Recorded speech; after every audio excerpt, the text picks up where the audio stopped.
बोलिए कृष्ण कन्हैया लाल की।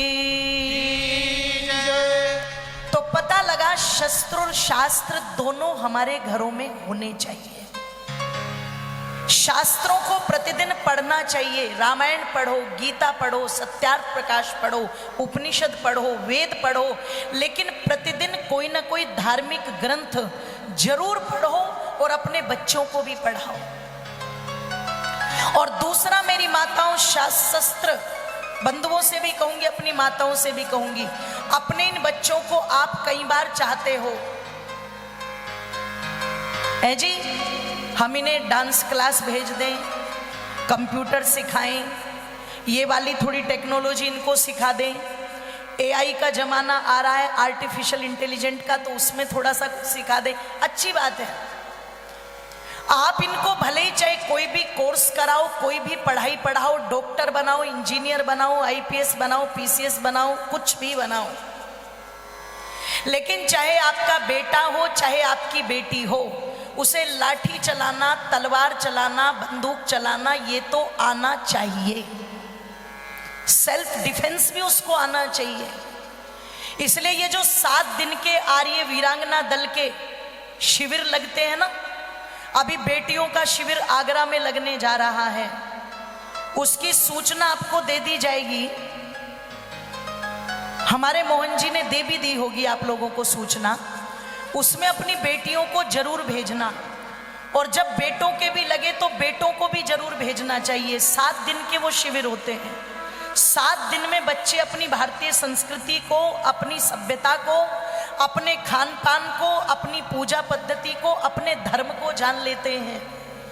कुछ लाठी चलाना, कुछ भाला चलाना, कुछ जूडो कराटे आदि भी 7 दिन में वो बहुत हद तक सिखा देते हैं। प्रातः काल उठने का क्या महत्व है, जीवन में मोबाइल के कारण क्या हानि हो रही है, ऐसी चीजें भी बौद्धिक कक्षाओं के माध्यम से बताई जाती है, जो आज की युवा पीढ़ी के लिए बहुत जरूरी है। ध्यान रखिएगा, ये आपकी जो युवा पीढ़ी आज भटकती जा रही है ना, 14-14 साल के, 15-15 साल के बच्चे नशे में डूबे हुए, ध्यान रखना। हम कहते थे पहले पंजाब की हालत खराब है, हरियाणा की हालत खराब है, लेकिन मुझे लगता है भारत का कोई प्रांत इस बीमारी से बचा ही नहीं है। सब जगह नशा बढ़ता जा रहा है जी। और नशा अनेक बुराइयों का कारण होता है, ध्यान रखिएगा, अनेक बुराइयों का। जितने एक्सीडेंट हो रहे हैं, आप ज्यादातर के पीछे देख लीजिए, क्या कारण मिलेगा? नशा। जितने भी आज लड़कियों के साथ, महिलाओं के साथ जो अभद्रता हो रही है, उसमें 90% जो केस हैं वो सारे नशे में डूबे हुए मिलेंगे। तो 14-14, 15-15 साल के बच्चे तरह तरह का नशा कर रहे हैं। और जितने भी बड़े इस सभा में बैठे हैं, अगर वो कहे जी बच्चों की बुद्धि बिगड़ गई, तो मैं ये कहती हूँ, बच्चे नशा करना सीख कहाँ से रहे हैं ये बताओ आप। जब वो अपने दादा को देखते हैं चिलम पीते हुए, हैं दादाजी पी रहे हैं सुल्फे की चिलम, और चिलम पीते हुए क्या कह रहे हैं? अलग धत्ता, फूंक दे बंबई कलकत्ता, हैं चिलम चमेली, फूंक ठेकेदार की हवेली। जब दादाजी उनके चिलम में इतनी लंबी लंबी घूंट लगा रहे हैं, तो बच्चों पर तो बुरा असर आएगा कि नहीं आएगा? जब पिताजी को बच्चे देखते हैं कि रोज शाम को पिताजी आते हैं टुन होकर के, और नशे में पिताजी को ये नहीं पता कि नाली में लेटना है कि घर में लेटना है? नशे में पिताजी को ये नहीं पता कि माँ को माँ कहना है या माँ को बुआ कहना है। एक जगह तो जैसे वो बताते ना, शराबी घुस गया भैंस के तबेले में, और भैंस की पूंछ पकड़ के बोल रहा है, पप्पू की माँ तू तो जूड़ा बनाती थी, आज छोटी क्यों बना ली तूने? उसे भैंस भी पप्पू की माँ दिखाई दे रही है। तो जब बच्चे इस प्रकार के कृत्य अपने पिता के देखेंगे, दादा के देखेंगे, तो बच्चों पर अच्छा प्रभाव पड़ जाएगा क्या? एक बार जोर से बोल दीजिए, है जी? नहीं पड़ेगा। तो यदि अपने बच्चों को अच्छी दिशा देना चाहते हो, तो अपने बच्चों के लिए ही आपसे प्रार्थना करूंगी, इस नशे का सेवन करना छोड़ दीजिए। नशा चाहे किसी भी प्रकार का हो, वो किसी भी दृष्टि से मनुष्य को कभी लाभ नहीं पहुंचा सकता। तो अपने बच्चों के हित के लिए, अपनी आगे आने वाली पीढ़ी के भविष्य के लिए ही सही, पर इन बुराइयों का त्याग कर देना, इन बुराइयों को अपने जीवन से दूर कर देना, आपके बच्चे आपकी सबसे बड़ी संपत्ति हैं। इसलिए मैं निवेदन कर रही थी, अपने घर में शास्त्र पढ़ो, अपने बच्चों को भी पढ़ाओ, और शस्त्र चलाने स्वयं भी सीखो और इन्हें भी चलाने सिखाओ। और केवल बेटों को नहीं, बेटियों को भी आने चाहिए। ये जितनी भी बैठी हुई है ना मेरे सामने, लाठी चलानी तुम्हें आनी चाहिए, ठीक है? तलवार चलानी तुम्हें आनी चाहिए, बंदूक चलानी तुम्हें आनी चाहिए। और क्यों आनी चाहिए? जितने भी भूखे भेड़िए घूम रहे हैं, और अगर कोई ये सोचता है कि लड़कियां कमजोर होती हैं, नाजुक होती हैं, है जी, हम उन्हें रखेंगे और 3 साल के बाद उनके 36 टुकड़े कर देंगे, तो मैं कहूंगी तुम ऐसी बन जाओ जैसी कभी महाराणा प्रताप की भतीजी और शक्ति सिंह की बेटी किरणमयी थी। ध्यान रखिएगा, आगरा तुमसे 60 किलोमीटर दूर है। आगरा के अंदर नौरोज का मेला लगता था जिसे अकबर लगाता था, और मेले में एक भी पुरुष नहीं जाएगा, लेकिन स्त्रियां जाएंगी। स्त्रियों के लिए मेला है, स्त्रियों के लिए मेला है। ये तो एक बहाना था, ये तो बहाना था। मुख्य उद्देश्य क्या था?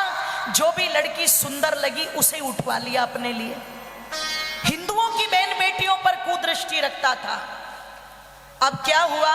तो आगरा के अंदर नौरोज का मेला लगाता था, जो भी महिला, जो भी लड़की अच्छी लगी उसे उठवा लिया। एक दिन कहते हैं इस नौरोजी मेले में, जिसकी बड़ी चर्चा थी, बड़ा प्रसिद्ध मेला था, महाराणा प्रताप की भतीजी लगती थी और शक्ति सिंह की बेटी थी, नाम था किरणमयी।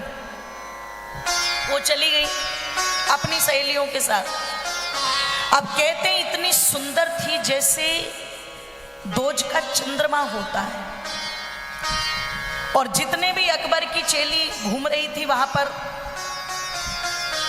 जो महिलाओं को फांसने का काम करती थी, उनकी दृष्टि जब किरणमयी पर पड़ी तो उन्होंने कहा इसे देख के तो बादशाह बहुत प्रसन्न हो जाएगा, ये तो बहुत सुंदर है। अब किरणमयी के पास गई, आओ तुम्हें ये चीज दिखाएं, आओ तुम्हें ये चीज दिखाएं, बहला करके ले गई एक कक्ष में। अब वहां पर क्या देखती है किरणमयी कि हिजाब पहने हुए पूरे बुरखे में एक हट्टी कट्टी सी महिला बैठी हुई है। लेकिन किरणमयी की दृष्टि जब उसके हाथों पर गई तो हाथ देख के पहचान गई, ये कोई महिला नहीं है, ये कोई पुरुष है। समझ गई?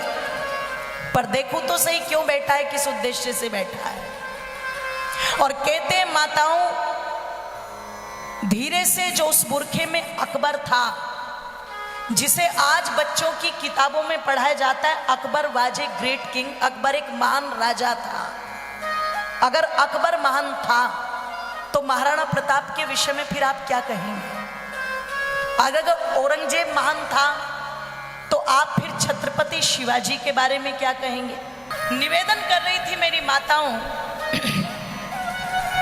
पता चला कि जब किरणमयी की तरफ कहते हैं, वो अकबर जिसे महान बताया जाता है, वो उठा और उठ करके हाथ पकड़ना चाहा। तो जिन बहनों को मैं कह रही थी ना कि अपने में ताकतवर बनो, बलशाली बनो, और ताकत का प्रयोग गलत के लिए नहीं किया जाता, अच्छे के लिए नहीं किया जाता, गलत के लिए होता है। जैसे ही अकबर ने हाथ पकड़ा, तुरंत के तुरंत जूड़े से कटार निकाली, कटार लगा रखी थी पीछे, कटार निकाल करके गर्दन पर रख ली, पैर फिसला तो अकबर धरती पर गिर पड़ा। और कहते पैर छाती पर रख करके और कटार गर्दन पर रख करके ऐसे खड़ी हो गई जैसे अकबर को दुर्गा दिखाई दे रही हो, भवानी दिखाई दे रही हो। गर्दन पर कटार थी, छाती पर किरणमयी का पैर था, और अकबर जिसे महान बताया जाता है वो हाथ जोड़ करके भीख मांग रहा था, गिड़गिड़ा रहा था, और क्या कह रहा था कि किरणमयी तू मेरी मां जाई ना सही, पर मैं तुम्हें धर्म की बहन मानता हूं। आज मेरे प्राणों को बकस दो, बस आज के बाद मैं वादा करता हूं कभी किसी पर कुदृष्टि नहीं डालूंगा। किरणमयी ने कहा पापी, ये तो मुझे अब समझ में आया, तेरे इस मेले का मकसद केवल कुदृष्टि नहीं डालेगा, पहले वचन दे आज के बाद ये जो नंगे नाच का मेला तूने लगा रखा है हिंदुओं की बेटियों को बरगलाने के लिए, आज के बाद तू ये मेला नहीं लगाएगा। हाथ जोड़ करके कान पकड़ करके सौगंध खाई, कुराने पाक की सौगंध, आज के बाद ये मेला नहीं लगाऊंगा। मेरी माताओं, आगरा के अंदर से अकबर के 9 रोज के मेले को बंद कराने वाली वो 18 साल की किरणमयी थी। तुम ऐसी बेटी बनो। निवेदन कर दूं आप लोगों के मध्य में कि पता चला आप ऐसे बनो, तो इसके लिए आपके घर में शस्त्र भी होना चाहिए और आपके घर में शास्त्र भी होना चाहिए। और ये शस्त्र और शास्त्र ही हैं जो भगवान राम की ताकत थे, जो भगवान कृष्ण की ताकत थे। इसलिए कुरुक्षेत्र के मैदान में ईमानदारी से बताना, शस्त्र चलने से पहले क्या चले थे जी? क्या चला था बताओ? शास्त्र चला था कि नहीं चला था?